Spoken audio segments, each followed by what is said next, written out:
दहेज, समाज क्या कहेगा। हमें तो आपकी बच्ची पसंद आ गई है।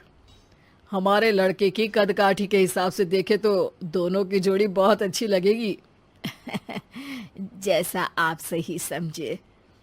बेटा योगेश, तुम दोनों को अगर टाइम चाहिए तो आपस में अकेले में कुछ बात कर सकते हो। हम बाहर चले जाते हैं।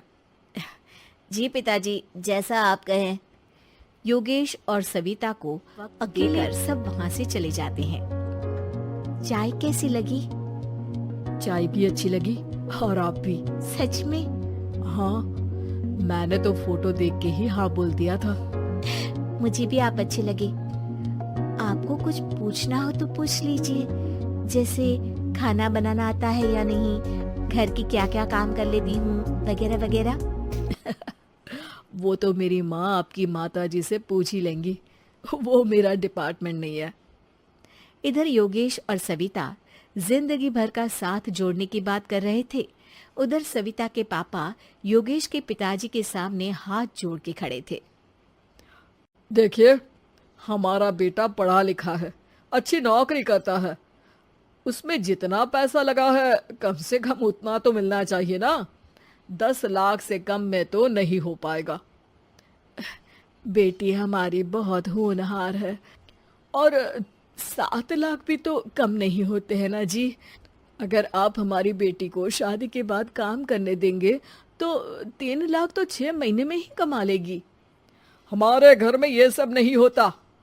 औरतें घर संभालती हैं और आदमी बाहर के काम। जरा मेरी बात तो समझिए। एक कार देने के बाद 10 लाख रुपए नगद देने में हमारी कमर टूट जाएगी और इसके अलावा टीवी फ्रिज तो देना ही पड़ेगा। शादी की तैयारियां, मेहमानों की पूछ परख, बारातियों का स्वागत। बेटी की शादी में बाप पर बहुत दबाव होता है जी। देखिए, हमारा बेटा कोई दुकान में रखी चीज नहीं है जिसके ऊपर हम भाव ताव कर सके और आप उसे कम दाम में खरीद लेंगे। 10 लाख से 1 भी रुपया कम नहीं होगा। ठीक है, जैसा आप कहे जी, पर आधा पैसा अभी और आधा कन्यादान के वक्त दे देंगे। अरे, इसमें भी किश्त मांग रहे हैं आप? हमने तो सोचा था कि अच्छा परिवार होगा आपका। अच्छा ही परिवार है देवनाथ जी, पर पैसों की थोड़ी तंगी है ना, वरना सब ठीक ही है हमारे परिवार में जी। देवनाथ वहां से अपने बेटे योगेश को लेकर चले जाते हैं और कुंडली मिलवाई जाती है। 36 में से 32 गुण मिलते हैं। जल्द ही शादी का मुहूर्त भी निकल आता है। अब कन्या को बुलाइए। आओ बेटी, यहाँ बैठो। योगेश की बाई और।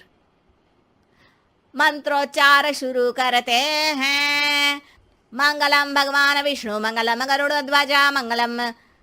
सविता के पापा सविता और योगेश के बीच में जाकर बैठ जाते हैं। बेटी, तेरी माँ को यहाँ बैठना था, पर तेरी विदाई नहीं देखना चाहती होगी शायद, इसीलिए पहले ही चली गई। बाबा, हंसी खुशी का माहौल है। रोने का समय तो विदाई के वक्त होता है ना, तब ये इमोशनल अत्याचार कर लेना। अभी तो मुस्कुराइए, कैमरा आसपास ही है। तभी पीछे योगेश के पिताजी आ जाते हैं।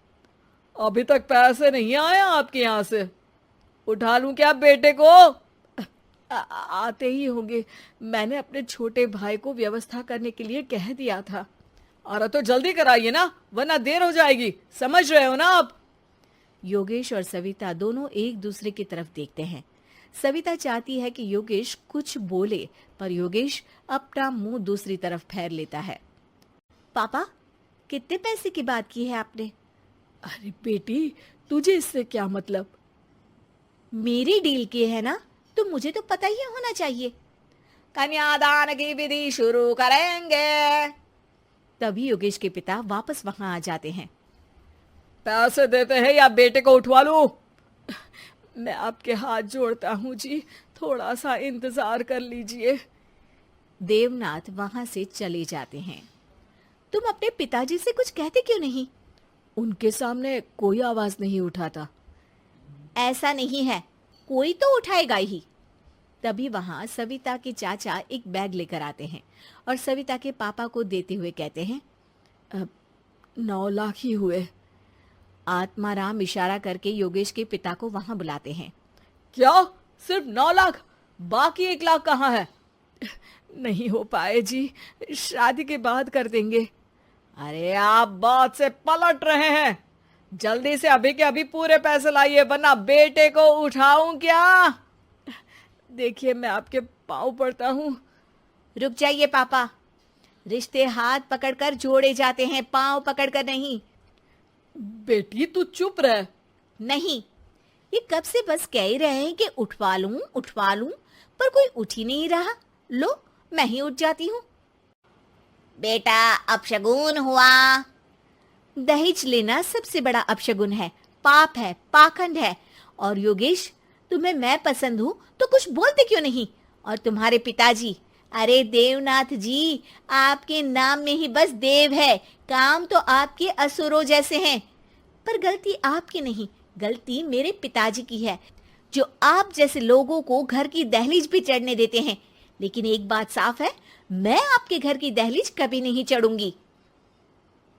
अरे बेटा, समाज क्या कहेगा? यही कहेगा कि सविता के भीतर की माँ दुर्गा जाग गई थी, जिसने पापा के खिलाफ, गलत के खिलाफ आवाज उठाई। आसपास के लोगों ने जोरदार तालियां बजाई। समाज की तालियों से पता चला कि समाज क्या कहेगा। समाज ने सविता की बात को स्वीकार भी किया और उसको अपने सर आंखों पर भी बिठा लिया। सविता के पिता में हिम्मत जागी और उन्होंने कहा, देवनाथ जी, आप कह रहे थे ना बेटे को उठा लूं क्या? उठा लीजिए। हमारी बेटी को आपका लड़का पसंद नहीं है और हमें आप